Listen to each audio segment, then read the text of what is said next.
নমস্কাৰ প্ৰিয় দৰ্শকসকল, জুন মাহৰ পৰা অক্টোবৰ মাহৰ ভিতৰত বৃহস্পতি গ্ৰহৰ স্থিতি যিহেতু উচ্চ অৱস্থাত থাকিব, উচ্চ অৱস্থাত অহা বৃহস্পতি গ্ৰহই আপোনাৰ ৰাশিৰ কোন কোন ক্ষেত্ৰত শুভ পৰিৱৰ্তন লৈ আনিব, কোন কোন দিশত আপোনাৰ বৃহস্পতি গ্ৰহৰ অমৃতময় দৃষ্টি থাকিব, সেই বিষয়ে আজিৰ ভিডিঅ'ত আপোনালোকে জানিব পাৰিব। কাৰণ বৃহস্পতি গ্ৰহৰ দৃষ্টিসমূহ হৈছে সদায় অমৃতময় দৃষ্টি। য'ত য'ত বৃহস্পতি গ্ৰহৰ দৃষ্টি পৰে সেই স্থানত অমৰত্ব প্ৰদান কৰে। গতিকে জুন মাহৰ 1 তাৰিখৰ পৰা অক্টোবৰ মাহৰ 31 তাৰিখলৈকে বৃহস্পতি গ্ৰহ যিহেতু উচ্চ অৱস্থাত স্থিতি হ'ব, এই উচ্চ অৱস্থাত থকা বৃহস্পতি গ্ৰহই ৰাশিচক্ৰৰ কেইবাটাও ক্ষেত্ৰত ভাল পৰিৱৰ্তন লৈ আনিব। কাৰণ বৃহস্পতি গ্ৰহই কেতিয়াও কোনো ৰাশিকে অশুভ প্ৰভাৱ প্ৰদান নকৰে। বাকীবোৰ গ্ৰহৰ কিছু অশুভ দৃষ্টি থাকে, কিন্তু বৃহস্পতি গ্ৰহৰ দৃষ্টি সদায় অমৃতময়ী দৃষ্টি। গতিকে সদায় বৃহস্পতি গ্ৰহই সকলোকে শুভ ফল প্ৰদান কৰে। যিহেতু এইখিনি সময়ত উচ্চ অৱস্থাত থাকিব, গতিকে উচ্চ অৱস্থাত থকা বৃহস্পতি গ্ৰহই অৱশ্যে ভাল ফলাফল দুগুণ ৰূপত প্ৰদান কৰিব। গতিকে আপোনাৰ ফলাফলবোৰ ভালদৰে জানিবৰ বাবে ভিডিঅ'টো শেষলৈকে চাই থাকিব। আজি আমি অৱশ্যে সিংহ ৰাশিৰ ব্যক্তিসকলৰ জুন মাহৰ পৰা অক্টোবৰ মাহৰ ভিতৰত বৃহস্পতি গ্ৰহই কেনেধৰণৰ ফলাফল প্ৰদান কৰিব সেই বিষয়ে এই ভিডিঅ'ত জনাম। গতিকে ভিডিঅ'টোত এটা লাইক কৰিব, আৰু যদি আজি প্ৰথমবাৰৰ বাবে এই চেনেলটোলৈ আহিছে তেতিয়াহ'লে চেনেলটো ছাবস্ক্ৰাইব কৰি কমেণ্ট বক্সত জয় শ্ৰীকৃষ্ণ লিখিবলৈ একেবাৰে নাপাহৰিব। গতিকে আহক আজি ভিডিঅ'টো আৰম্ভ কৰোঁ। সিংহ ৰাশিৰ ব্যক্তিসকলৰ বাবে বৃহস্পতি গ্ৰহই সদায় শুভ ফল জীৱনত তেওঁলোকক সদায় বৃহস্পতি গ্ৰহই প্ৰদান কৰে। কিন্তু এইখিনি সময়ত বৃহস্পতি গ্ৰহৰ স্থিতি আপোনাৰ ৰাশিৰ পৰা দ্বাদশত থাকিব, যিটো কাৰণত অকণমান নিজৰ নামত খৰচ হ'ব। কিন্তু দ্বাদশৰ বৃহস্পতিয়ে কেতিয়াও ব্যক্তিগত ক্ষেত্ৰতহে খৰচ কৰে, অশুভ ক্ষেত্ৰত কেতিয়াও খৰচ নকৰে। বাকী অন্য গ্ৰহসমূহে অৱশ্যে দ্বাদশত স্থিতি হ'লে কেতিয়াবা খৰচৰ মাত্ৰা অত্যাধিক কৰি তোলে, কিন্তু বৃহস্পতি গ্ৰহত দ্বাদশত স্থিতি হোৱাটো আপোনাৰ সৎপথত খৰচ হোৱাৰ সম্ভাৱনা লৈ আনে। গতিকে জুন মাহৰ পৰা অক্টোবৰ মাহৰ সময়খিনিত আপুনি লক্ষ্য কৰিব আপোনাৰ যিবোৰ খৰচ হ'ব সেইবোৰ আপোনাৰ ভাল কাৰ্যতে খৰচ হ'ব।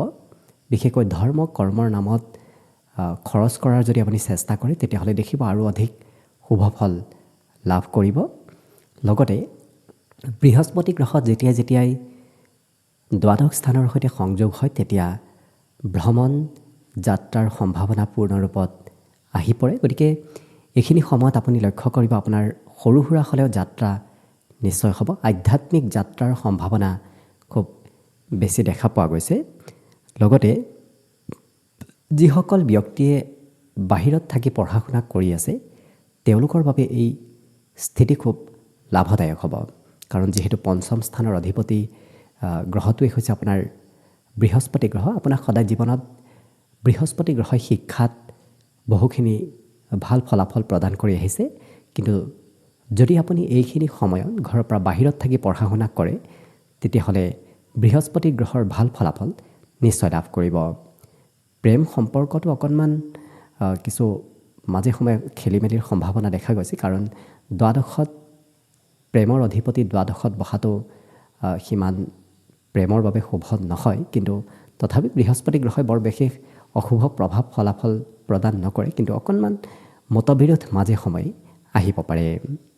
লগতে দ্বাদশ স্থানৰ পৰা বৃহস্পতি গ্ৰহৰ পূৰ্ণ দৃষ্টি যিহেতু চতুৰ্থ স্থানত থাকিব, কাৰণ য'ত য'ত বৃহস্পতি গ্ৰহৰ পূৰ্ণ দৃষ্টি অমৃতময় দৃষ্টি পৰে সেই স্থানখন সদায় বৃদ্ধি কৰে। যিহেতু চতুৰ্থ স্থান হৈছে বন্ধুৰ স্থান, পাৰিবাৰিক স্থান। গতিকে বন্ধুৰ ক্ষেত্ৰত নতুনত্বৰ যোগ এইকেইটা দিনত লৈ আনিব। আপুনি লক্ষ্য কৰিব ভাল বন্ধু সৎ সংগ লাভ কৰিব। লগতে ঘৰত উন্নতি প্ৰগতিৰ যুগ পূৰ্ণৰূপত অৱশ্যে পৰিলক্ষিত হৈছে। আপোনাৰ ভাগ্যৰে আপোনাৰ ঘৰৰ যদি কিবা কাৰ্য লেহেমীয়া হৈ আছিল, কাৰ্য যদি বাধা চলি আছিল, সেই বাধাসমূহ বহু পৰিমাণে নোহোৱা হ'ব। অনায়াসে আপোনাৰ ঘৰৰ কাৰ্যবোৰ আগবাঢ়ি যাব ধৰিব। লগতে বৃহস্পতি গ্ৰহৰ অন্য এটা দৃষ্টি যিহেতু ষষ্ঠ স্থানত থাকিব, যিটো কাৰণত বহু পৰিমাণৰ ৰোগ ব্যাধি বৃহস্পতি গ্ৰহই প্ৰশমন কৰাব। যেতিয়াই ষষ্ঠ অষ্টম এনেধৰণৰ স্থানত বৃহস্পতি গ্ৰহৰ পূৰ্ণ দৃষ্টি পৰে তেতিয়া সেই ক্ষেত্ৰত বিশেষকৈ স্বাস্থ্য পাতিৰ ক্ষেত্ৰত বহুখিনি শুভ ফল প্ৰদান কৰে। অৱশ্যে স্থিতি হোৱাটো সিমান ভাল নহয়, কিন্তু দৃষ্টি পৰাটো খুবেই লাভদায়ক। দৃষ্টি পৰিলে সেই দৃষ্টি সদায় অমৃতময়ী হয় আৰু আপুনি লক্ষ্য কৰিব আপোনাৰ যদি কিবা দীঘলীয়া ৰোগ ব্যাধি আছিল সেই ক্ষেত্ৰত কিন্তু বৃহস্পতি গ্ৰহই নিশ্চয় শুভ ফল প্ৰদান কৰিব। আপোনাৰ স্বাস্থ্য পাতিত সকাহ লাভ কৰিব। যদি ৰোগ ৰিপু শত্ৰুৰ পৰা অকণমান সমস্যা চলি আছিল, বৃহস্পতি গ্ৰহই জুন মাহৰ পৰা অক্টোবৰ মাহৰ ভিতৰত আপোনাৰ শত্ৰুৰ পৰিমাণ বহু পৰিমাণে কমাব।